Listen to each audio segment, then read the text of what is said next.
Salut et bienvenue dans un nouveau tutoriel où aujourd'hui on va parler un petit peu du support des écrans Retina pour le web. Alors le principe de ce tutoriel, ça va être de comprendre dans un premier temps comment fonctionnent ces écrans Retina et ensuite de voir comment adapter vos éléments graphiques pour pouvoir supporter ce nouveau type d'écran. Alors l'écran Retina, qu'est-ce que c'est? C'est tout simplement un nouveau type d'écran qui est entre guillemets inventé par Apple et qui propose tout simplement une résolution 2 fois supérieure à la moyenne. Alors, qu'est-ce que cela implique? Tout simplement, lorsque l'on ouvre une page, par exemple de 1024 pixels, sur un écran standard, l'écran utilise 1024 pixels pour l'afficher, ce qui paraît logique. En revanche, sur un écran Retina, vu qu'il y a 2 fois plus de pixels, le MacBook va tout simplement utiliser 2 fois plus de pixels. C'est-à-dire que pour afficher votre image en 1024 pixels, il utilisera tout simplement 2048 pixels.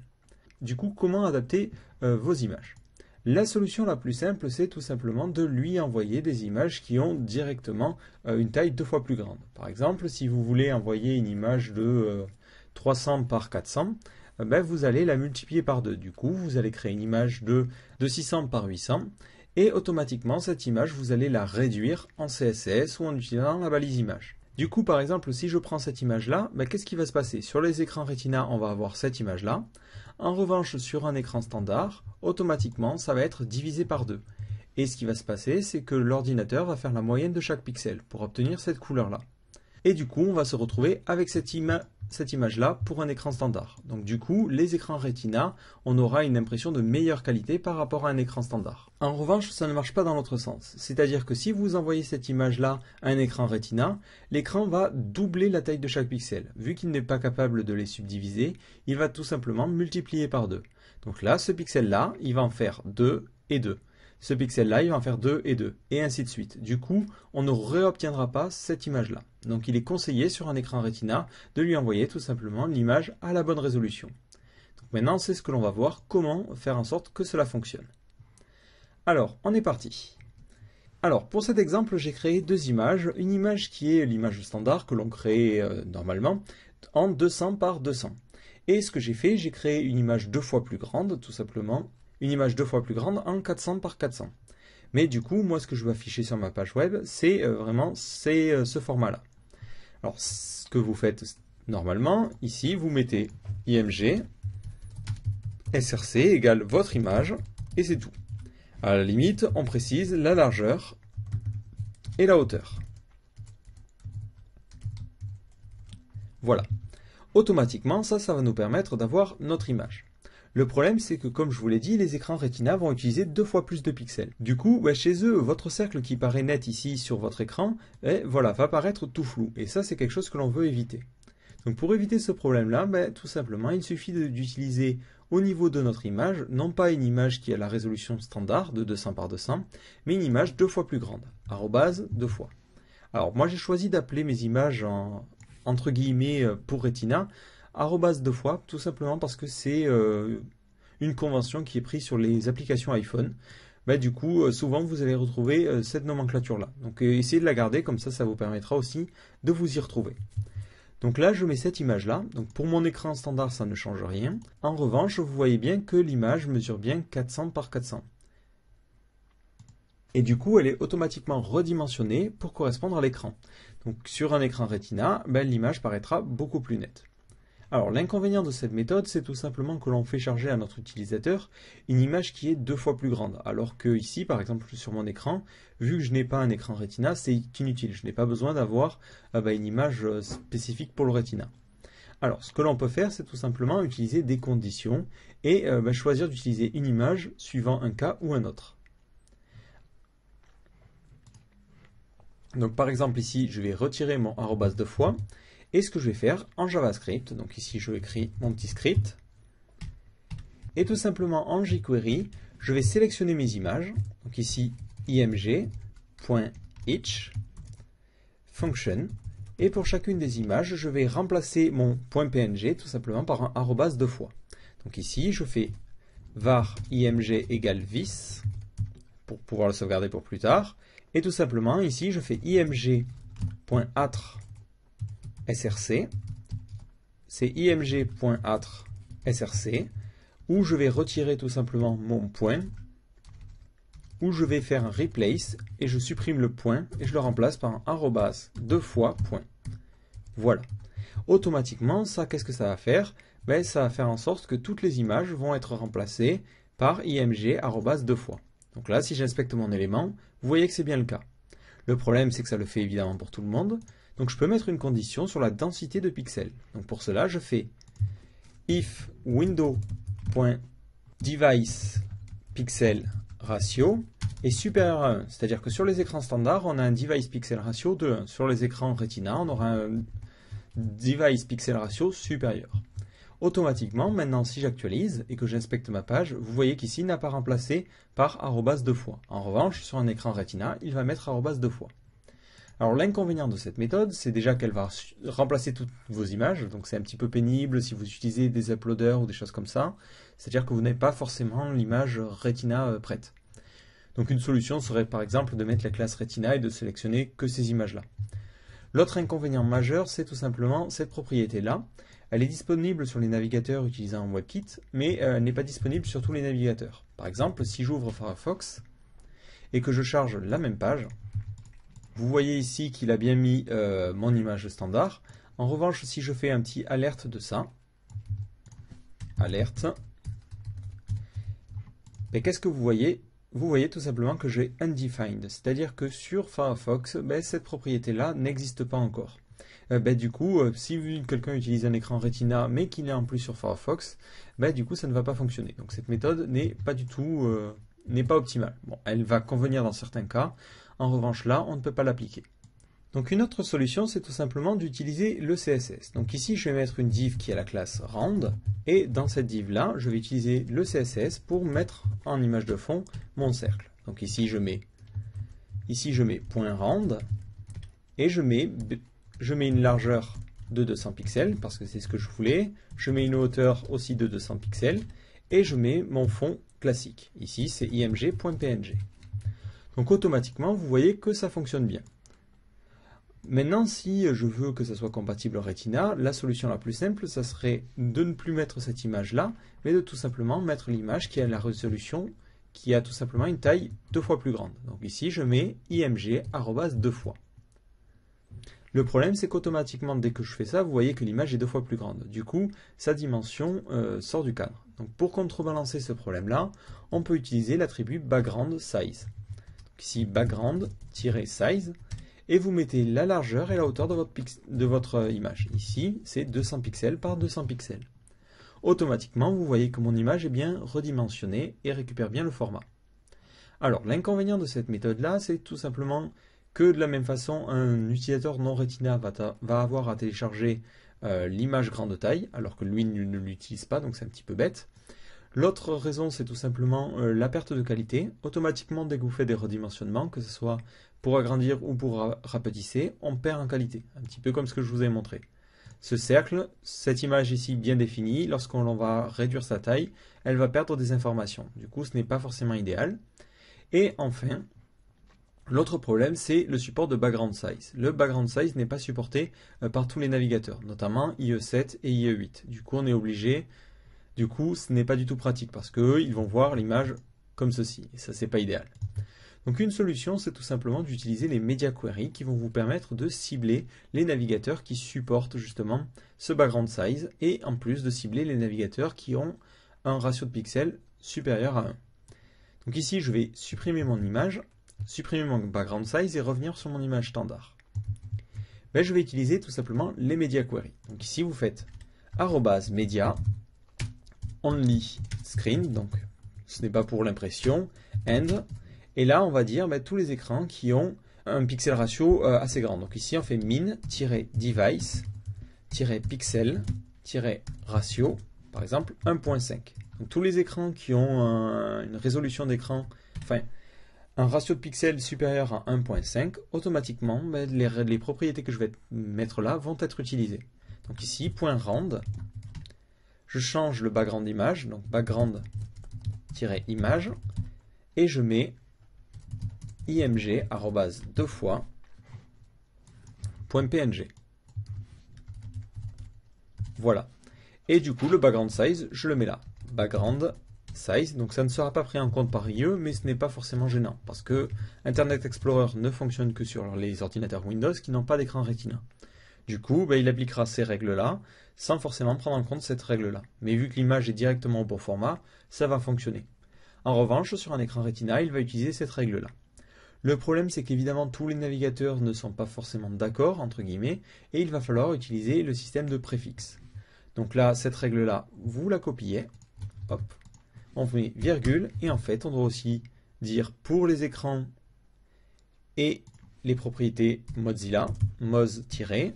De la même façon, on va mettre virgule, et là, on va mettre -WebKit,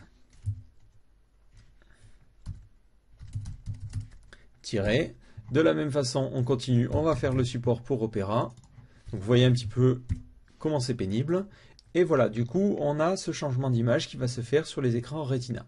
Donc l'avantage de cette méthode, c'est tout simplement que le navigateur va charger la bonne ressource. On ne va pas avoir quelqu'un qui va télécharger les deux ressources, ni quelqu'un qui va télécharger l'image grande taille alors qu'il n'en a pas besoin. En revanche, un des inconvénients, c'est tout simplement que c'est très chiant à écrire. Vous le voyez, ça fait beaucoup de règles, et si vous avez des sites très très gros avec beaucoup d'images, vous allez devoir écrire beaucoup de règles, dupliquer entre guillemets du CSS. Donc ce n'est pas forcément très pratique. Mais si vous avez à utiliser et à créer un site compatible Retina, c'est la méthode que je vous conseille. C'est en tout cas la mieux adaptée pour le moment. Alors, il existe d'autres techniques qui risquent de se développer dans le futur qui permettent tout simplement de se passer de ce problème de ratio de pixels. Alors, la première technique, c'est tout simplement l'utilisation des SVG. Les SVG, ce sont tout simplement des images vectorielles. Alors, j'ai cherché sur Internet, j'ai cherché tiger.svg, c'est l'image la plus connue. Alors, je vais vous l'ouvrir sur Internet Explorer. Voilà, elle ressemble à ça. Donc, en fait, une image SVG, ce n'est ni plus ni moins, si vous l'ouvrez sur un éditeur de texte, qu'un fichier vectoriel qui contient les différentes formes vectorielles. Alors, ça marche très bien sur des images qui sont des formes géométriques, des logos, des choses comme ça, avec des dégradés, des trucs relativement simples. En revanche, vous n'aurez pas de photos en SVG ou de choses comme ça. Donc c'est vraiment un cas relativement restreint, entre guillemets. Donc pour utiliser une image SVG, c'est très simple, vous mettez juste votre image, IMG, SRC, et au niveau du SRC, vous mettez tiger.svg. Voilà. Automatiquement, si j'actualise ma page, vous voyez que ça fonctionne bien.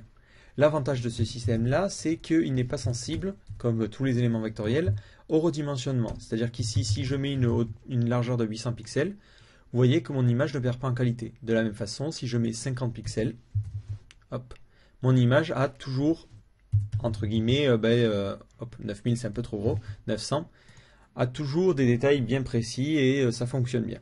Alors, l'avantage de ce système-là, c'est tout simplement que vous n'avez qu'une seule image à gérer. En revanche, le problème, c'est ce que je vous ai dit, c'est tout simplement qu'on ne peut pas l'utiliser pour les photos et que ce n'est pas forcément supporté par tous les navigateurs. Donc, vu que ce n'est pas supporté par tous les navigateurs, ce que je vous conseille, c'est tout simplement de prévoir une image de remplacement. Et ici, en mettant data-png et en mettant le chemin de la version PNG. Ou tout simplement, si vous y êtes très bien pris, de remplacer le src.svg par .png. Alors, comment on va faire ça? On va tout simplement utiliser du JavaScript, encore une fois, avec Modernizer. Donc, Modernizer, c'est tout simplement, pour ceux qui ne connaîtraient pas, une librairie qui permet de détecter ce que supporte le navigateur et ce qu'il ne supporte pas. Donc ici, je télécharge la version de production et je cherche SVG. Hop. Et je génère mon code. Voilà, donc automatiquement, je vais mettre mon code directement à la fin. Voilà. Et on va pouvoir utiliser la détection.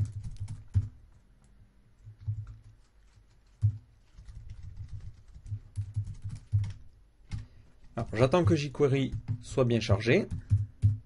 Je vais détecter toutes les images qui finissent, entre guillemets, où l'attribut src finit par un point svg.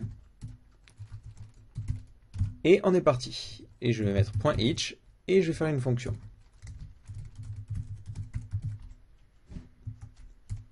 Alors pour pouvoir tester que mon sélecteur fonctionne bien, ce que je vais faire, je vais mettre une autre image juste à côté et je vais l'appeler img.png.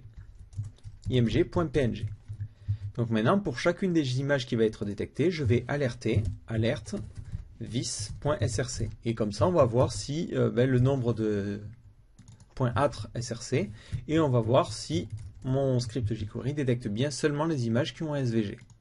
Si j'actualise, vous voyez que ça ne fonctionne pas. Alors, au niveau du log, j'ai cette erreur-là. Alors tout simplement, ici, il faut mettre des guillemets. Donc je réactualise, et vous voyez bien qu'ici, il me détecte tiger.svg, et en revanche, il ne détecte pas l'autre. Donc ça veut dire que ça fonctionne bien. Et en fait, pour toutes ces images-là, je vais les remplacer par des PNG. Mais je dois les remplacer seulement si je ne supporte pas les SVG. Donc là, pour cela, j'utilise la condition modernizer. Donc je mets modernizer.svg. Et ça retourne true si le navigateur supporte et false sinon. Donc là, je vais mettre un petit alerte. Hop, j'actualise. Vous voyez qu'ici, ça met true. Maintenant, je vais aller sur un navigateur qui ne le supporte pas. Donc on va prendre Internet Explorer. Je sors l'inspecteur. Hop, je vais me mettre en mode navigateur Internet Explorer 8 et j'actualise. Automatiquement, je vois ici qu'il y a bien false, c'est-à-dire que l'image n'est pas supportée. Du coup, ici, je vais faire un var img égale vis, et un petit peu comme ce que j'avais fait tout à l'heure, je vais tout simplement modifier l'attribut src. .atr src égale img.atr.src.replace, et je vais remplacer le SVG par du .png. Et automatiquement, vous voyez que si j'actualise, cette balise-là, hop, voilà, il remplace bien mon .svg par un .png. Donc, du coup, si vous souhaitez utiliser les SVG, vous pouvez le faire en pensant par contre à mettre une version PNG de votre image pour les navigateurs qui ne le supportent pas. Mais comme ça permet tout simplement de supporter les anciens navigateurs qui n'auraient pas la possibilité de charger des SVG.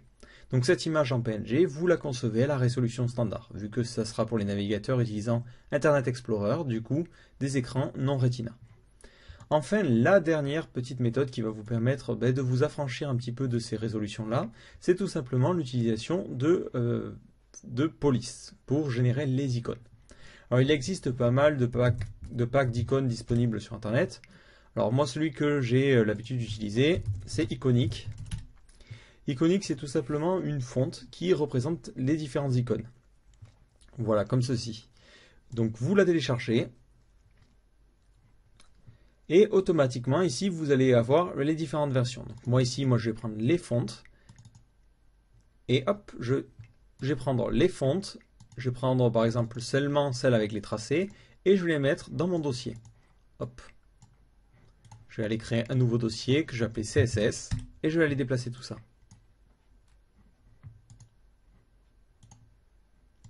Si maintenant vous ouvrez le fichier CSS, hop, vous voyez qu'automatiquement il y a le @fontface qui est chargé, qui permet automatiquement d'utiliser les fonts family pour utiliser ces différentes polices là, et ensuite une série de classes qui correspondent tout simplement aux différentes icônes. Donc par exemple, si je reviens sur mon système, alors je vais supprimer les scripts que j'ai mis.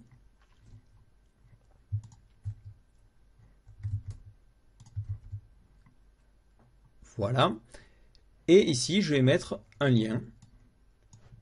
Et ici, je vais charger mon nouveau CSS. Donc ici, ça va être CSS/ et mon CSS qui s'appelle iconic_stroke.css. Automatiquement, maintenant, je vais pouvoir utiliser mes images. Donc ici, je fais par exemple un lien à href égale. Et ce lien, je vais lui rajouter la classe iconique, parce qu'il utilisera cette fonte-là. Donc c'est la première classe que vous voyez au début du fichier. Et ensuite, l'icône que vous souhaitez utiliser. Donc par exemple, ici, homme. Et ensuite, je ferme mon lien et je mets ici le texte que je souhaite. Alors je vais supprimer mon CSS qui peut interférer avec, voilà. Et si vous regardez maintenant, hop, vous voyez automatiquement que j'ai cette petite maison qui se met devant mon icône. Donc l'avantage, c'est que cette image est générée en utilisant la fonte. Du coup, peu importe la taille de ma police, automatiquement, je pourrai avoir la taille d'image que j'ai envie. Par exemple, ici, si je mets un font size de 60 pixels, hop, automatiquement, vous voyez que mon image est agrandie, et ainsi de suite. Si je mets 80, elle est agrandie. Donc l'avantage, c'est qu'on peut utiliser comme ça toute une collection de polices qui vont nous permettre de générer, entre guillemets, des icônes. Donc l'avantage de ce système-là, c'est que c'est compatible avec les différents navigateurs. En revanche, un petit inconvénient, c'est que ce n'est pas forcément ultra précis, dans le sens où les différents navigateurs ne rendent pas exactement les polices. Du coup, vous risquez d'avoir un rendu qui est légèrement différent suivant les différents navigateurs. Donc ça peut être gênant. L'autre problème, c'est évidemment la taille. Ici, j'ai téléchargé un fichier qui contient près de 180 petites images, alors que j'ai besoin par exemple que de la maison. Alors c'est pas forcément gênant si vous avez besoin de générer seulement certains glyphes. Vous pouvez utiliser un site qui s'appelle Fontello, qui est plutôt pas mal, qui vous permet tout simplement de générer une fonte à partir des icônes que vous choisissez. Et notamment, il y a iconique à l'intérieur. Donc c'est plutôt sympa, ça revient un petit peu à ce que je vous ai montré, sauf que vous allez pouvoir choisir seulement les éléments que vous voulez utiliser. En revanche, faites bien attention, c'est-à-dire que lorsque vous voulez ajouter une icône à votre pack, à ne pas mettre tout simplement tout décalé, et du coup devoir réécrire la moitié de votre CSS, vu que pour utiliser ces images-là, ils utilisent des caractères spéciaux qui ne sont pas forcément utilisés. Voilà, donc voilà, je crois qu'on a bien fait le tour. Alors un petit récapitulatif de ce qu'on en a vu dans ce tutoriel-là. Donc on a vu comment supporter les écrans Retina qui ont tout simplement une résolution 2 fois supérieure aux écrans standards. Alors pour supporter ce changement de résolution, il y a deux solutions. Soit on utilise des images standards qui sont des images pixels et dans ce cas-là on va multiplier leur taille par 2 et ensuite on va diviser leur taille par 2 en utilisant du CSS. Donc par exemple pour créer une image en 200 par 200 on va créer une image en 400 par 400 et on va mettre en CSS ou en utilisant les attributs HTML une largeur et une hauteur de 200 pixels en s'assurant de délivrer pour les écrans standards l'image originale de 200 par 200 pour éviter des pertes de qualité ou des chargements inutiles. En revanche, pour des images vectorielles, on a plusieurs possibilités qui s'offrent à nous. Soit tout simplement d'utiliser une police qui contiendrait nos différents glyphes. Donc l'avantage de ce système, c'est que c'est très compatible. L'avantage de ce système, c'est que c'est assez simple à mettre en place et que c'est supporté par quasiment tous les navigateurs. L'inconvénient, c'est qu'il faut évidemment créer et charger cette police. L'autre solution, c'est tout simplement d'utiliser les SVG en faisant bien attention de gérer les navigateurs qui ne sont pas compatibles avec ce format-là, en proposant par exemple une alternative en PNG. Mais du coup, on se retrouve avec le même problème, c'est-à-dire devoir créer deux images, une pour les navigateurs supportant le SVG et une pour les navigateurs ne le supportant pas. Donc ça fait pas mal de solutions, à vous de choisir laquelle est la meilleure suivant les différents cas. Vous aurez sûrement à utiliser plusieurs de ces méthodes combinées. Cependant, si vous avez une seule chose à utiliser, je vous conseille vraiment d'utiliser les Media Query qui vous permettent vraiment de gérer à la fois le support sur les différents navigateurs et à la fois le chargement des images Retina seulement sur les écrans Retina. Donc voilà, j'espère que ce tutoriel vous a plu et vous a permis de mieux comprendre un petit peu les tenants et aboutissants de cette nouvelle résolution d'écran. Donc si vous avez des questions ou des suggestions, n'hésitez pas à poster un commentaire ou à venir nous voir sur IRC.